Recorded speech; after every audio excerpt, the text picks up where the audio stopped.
खड़ा है चौराहे पर, बिकता है झूठ बाजार में। सत्य खड़ा है चौराहे पर, बिकता है झूठ बाजार में। रीत दुनिया की हो गई है उल्टी, हाहाकार मचा संसार में।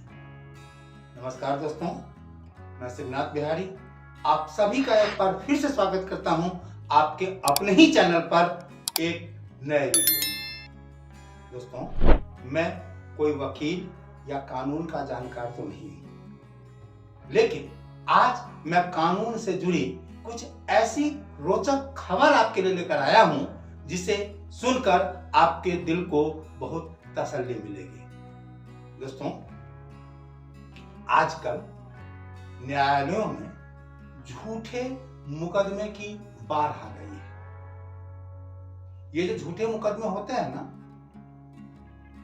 ये कभी ईर्ष्यावश, कभी प्रतिशोध के कारण, तो कभी अपने ईगो की संतुष्टि के लिए दर्ज करवाए जाते हैं। और सबसे अधिक झूठे एफआईआर दर्ज होते हैं 498A यानी दहेज प्रताड़ना और डीबी एक्ट यानी घरेलू हिंसा के मामले में। दोस्तों, आजकल झूठे मुकदमे इतने अधिक होने लगे हैं ना कि अगर इस तरह के मुकदमे सच्चे भी होते हैं ना, तो कोई उसे जल्दी सच मानने को तैयार नहीं होता। झूठे मुकदमों का कोई आधार नहीं होता, इसीलिए देर सवेर आरोपी बरी भी हो जाते हैं। लेकिन इन झूठे मुकदमों के कारण कभी कभी जज साहब भी कंफ्यूज हो जाते हैं, जिसकी वजह से विक्टिम को सही न्याय नहीं मिल पाता। दोस्तों, ये 498 और डीबी एक्ट के मामले में फॉल्स एफआईआर दर्ज कराने वाली जो महिलाएं हैं ना, देखा जाए तो एक तरह से वो समाज के दुश्मन हैं। इनके चक्कर में जिन महिलाओं के साथ सचमुच में दहेज की मांग होती है, प्रताड़ित किया जाता है, उन पे अत्याचार होते हैं, उनको भी झूठा मान लिया जाता है और कभी कभी उनको भी उचित न्याय नहीं मिल पाता। इसीलिए इस तरह की महिलाओं को इस बारे में भी सोचना जरूर चाहिए। लेकिन इस स्वार्थी दुनिया में दूसरे के बारे में सोचने की फुर्सत आखिर है किसको?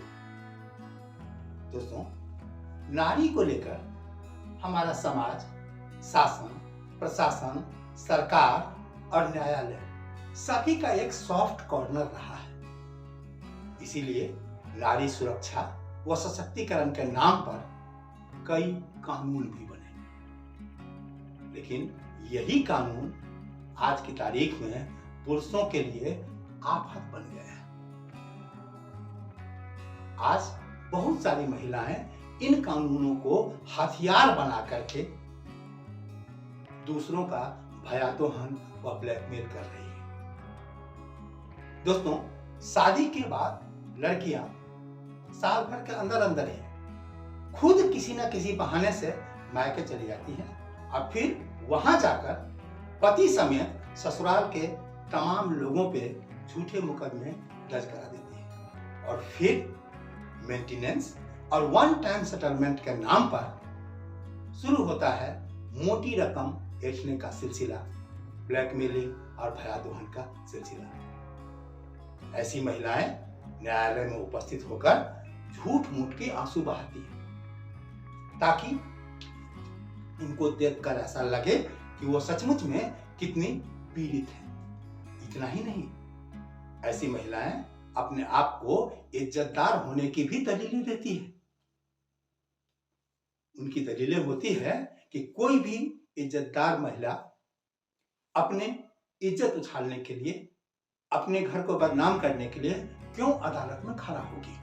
इन लोगों की कोई इज्जत नहीं है, इसीलिए मुझे यहाँ आना पड़ा, क्योंकि मैं एक इज्जतदार खानदान से हूँ, परिवार से हूँ। मैं सचमुच में पीड़ित हूँ, मुझे न्याय मिलना चाहिए और इसीलिए मैंने न्यायालय का दरवाजा खटखटाया है। दोस्तों, आजकल हर शहर, हर गांव में लोअर कोर्ट में, फैमिली कोर्ट में जो इस तरह के मामले में भारी भीड़ देखी जाती है ना, वो इस मामले की गवाही देती है कि सचमुच में इस तरह के मामले कितने अधिक बढ़ गए हैं। दोस्तों, एक समय था कि औरतों पे सचमुच बहुत अत्याचार हुआ करते थे। दहेज की मांग लेकर के या अन्य और कारणों से बहुओं की हत्या और उन्हें जलाकर मार देने की खबरों से अखबार भरे पड़े रहते थे। जब सरकार का ध्यान इस दिशा में गया तो नारी को सशक्त करने के लिए, सुरक्षा देने के लिए सबसे पहले महिला आयोग का गठन हुआ और फिर नारी सशक्तिकरण और सुरक्षा के नाम पर कई नए कानून भी बने और जिस वजह से इस मामले में काफी कमी आई। लेकिन जैसा कि मैंने पहले बताया दोस्तों कि ये नारी सुरक्षा और सशक्तिकरण के नाम पर बने जो कानून है ना, वो कुछ धूर्त व मक्कार लोगों के लिए ढाल बन गए। आज की तारीख में इन कानूनों का जमकर दुरुपयोग हो रहा है।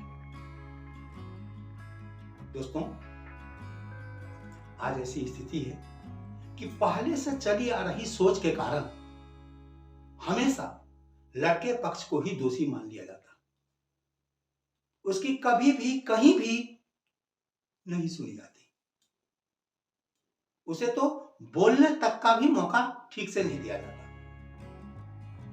नतीजा क्या होता है कि पीड़ित परिवार चुपचाप अत्याचार सहता रहता है। तो कभी न कभी अखबार के इस खबर पर आपकी भी नजर जरूर गई होगी कि महिलाएं ही नहीं, पुरुष भी होते हैं घरेलू हिंसा का शिकार। एक अखबार ने तो बाकायदा एक आंकड़ा भी जारी किया था कि पुरुषों के घरेलू हिंसा का शिकार होने के मामले में कौन सा देश सबसे अधिक अव्वल है और किस देश में सबसे कम पुरुष इस मामले के शिकार है। तो कमोबेश ये जो समस्या है ना, वो पूरी दुनिया में है और मैं यहां घरेलू हिंसा की बात कर रहा हूं दोस्तों, झूठे मुकदमों की नहीं। दोस्तों, जहां तक झूठे मुकदमे का सवाल है, महिलाओं की समस्या सुनने के लिए तो महिला आयोग बना है, पर पुरुषों के सुनने वाला कोई नहीं। जैसा कि मैंने पहले बता दिया है कि पुरुषों के बारे में पहले से ही यह मान लिया गया है कि ये झूठे, मक्कार और धोखेबाज होंगे। इसीलिए कई संगठन वर्षों से पुरुष आयोग की मांग कर रहे हैं महिला आयोग के तर्ज पर, ताकि लोगों को घरेलू हिंसा से, पत्नी की प्रताड़ना से मुक्ति मिल सके। और दोस्तों, ऐसे लोगों के लिए आज मैं एक बहुत बड़ी खुशखबरी लेकर आया हूं।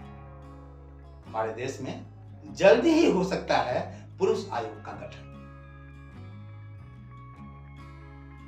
मैं किस आधार पर यह बात कर रहा हूं, इसके लिए आपको इस पूरे वीडियो में धैर्य के साथ मेरे साथ बने रहना। सरकार व सुप्रीम कोर्ट के बीच में झगड़े चल रहे हैं, इस बात की जानकारी तो आपको भी होगी ही, और इस कारण से हम जनता का बहुत सारा फायदा होने वाला है।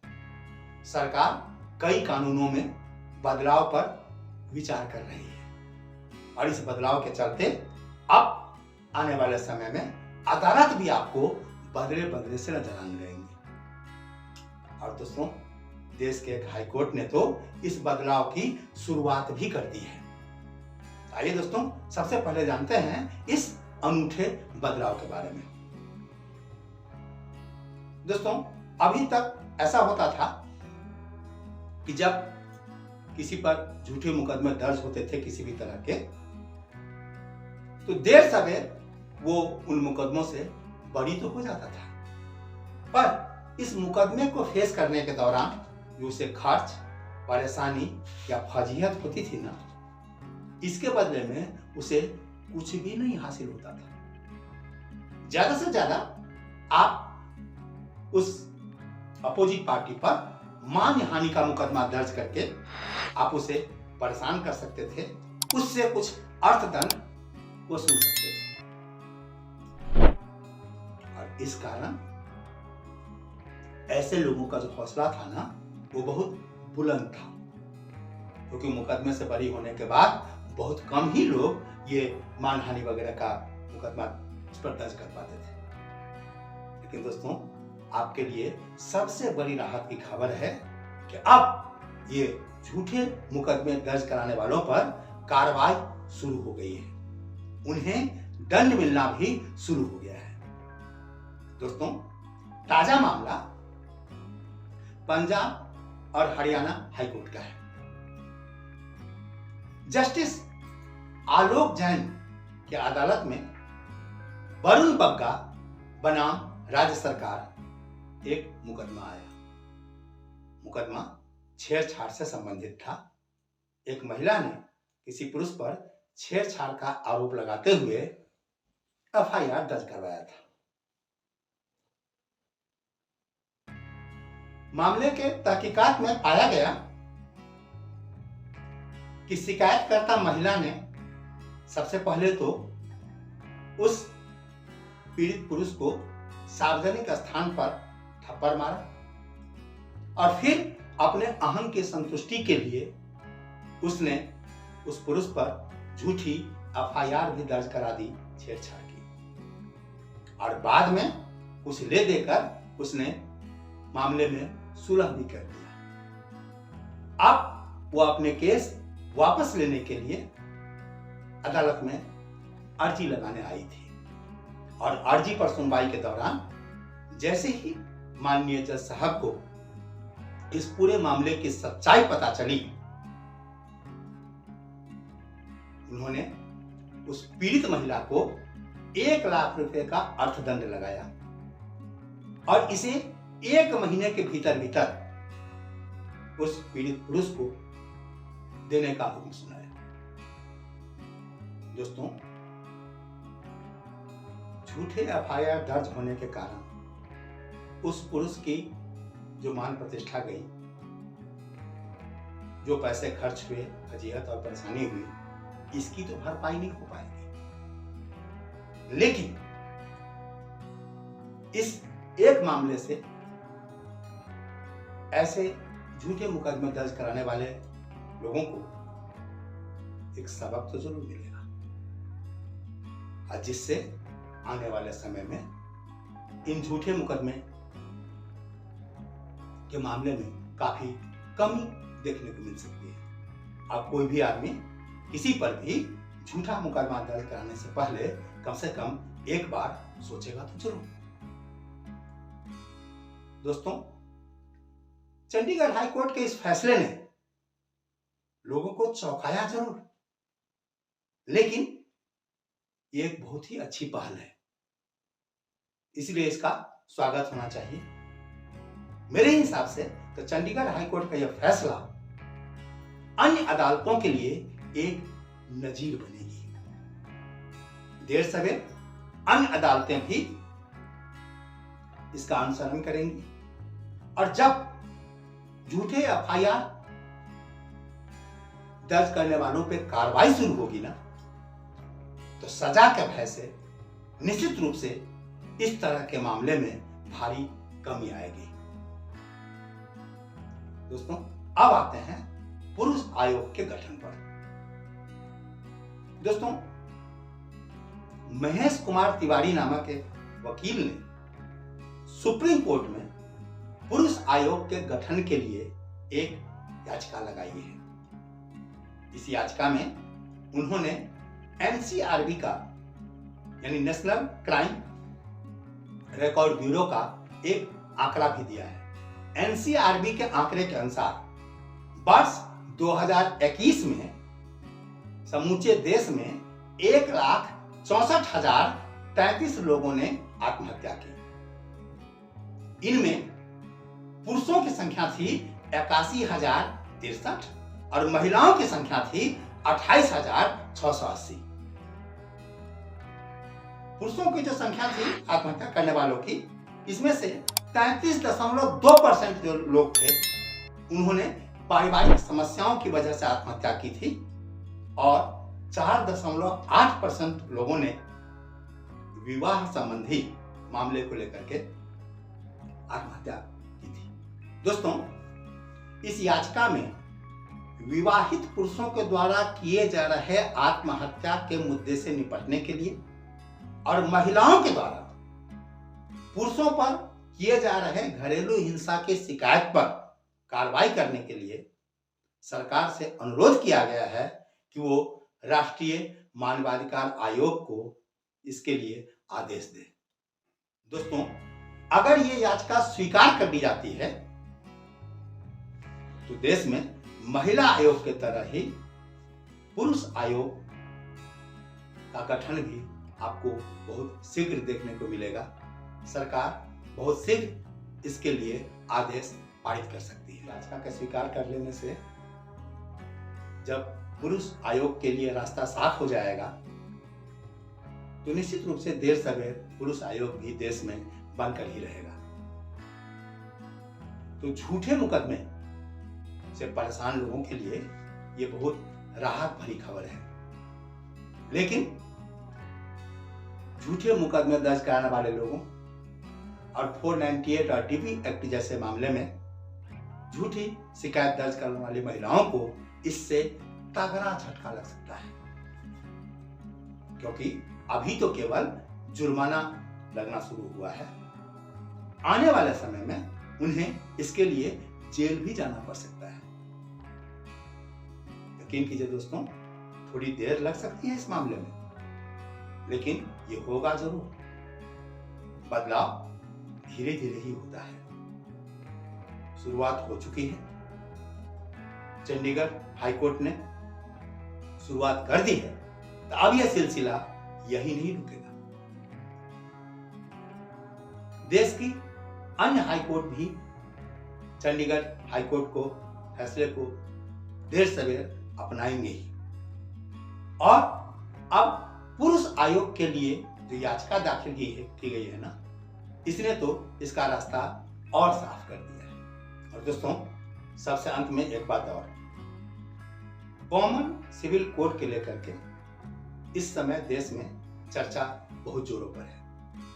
वैसे कॉमन सिविल कोड लागू करने के लिए वर्ष 1985 में ही सुप्रीम कोर्ट सरकार को सुझाव दे चुकी है और अभी तक इसे लागू न कर पाने के कारण समय समय पर कई बार फटकार भी लगा चुकी है। लेकिन अब ऐसी स्थिति है कि देश के कानून मंत्री और गृह मंत्री के बार बार इस मामले में बयान आ रहे हैं। इसलिए उम्मीद की जाती है कि बहुत जल्द ये समान नागरिक संहिता जो है वो देश में लागू होगी और इस समान नागरिक संहिता के लागू होने से बाकी किस मामले में क्या फर्क पड़ेगा ये तो मैं नहीं जानता, लेकिन इतना यकीन है कि ये झूठे एफआईआर के मामले में निश्चित रूप से काफी कमी आएगी। ये जो पारिवारिक समस्या है 498 और टीबी एक्ट वगैरह वाले जो झूठे मुकदमे हैं, इसमें भी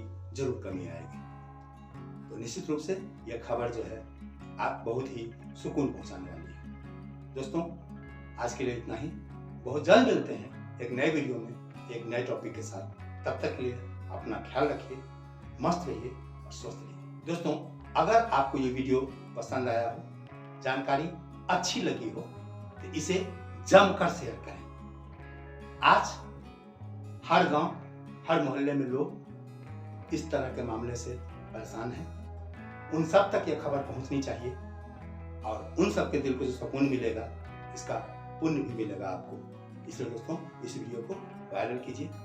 चंडीगढ़ हाईकोर्ट का जो फैसला है, इसका मैं लिंक डिस्क्रिप्शन में दे दूंगा, आप उसको देख सकते हैं। ये फैसला ये पिछले 21 फरवरी को शायद आया है, तो आप पूरा डिटेल देख सकते हैं। और ऐसे भी आप गूगल वगैरह करेंगे तो बहुत जगह मिल जाएंगे। दोस्तों, जाने से पहले आपसे एक अनुरोध करना चाहूँगा कि अगर आप इस वीडियो को फेसबुक पर देख रहे हैं, मेरे पेज को लाइक, फॉलो और शेयर जरूर करें।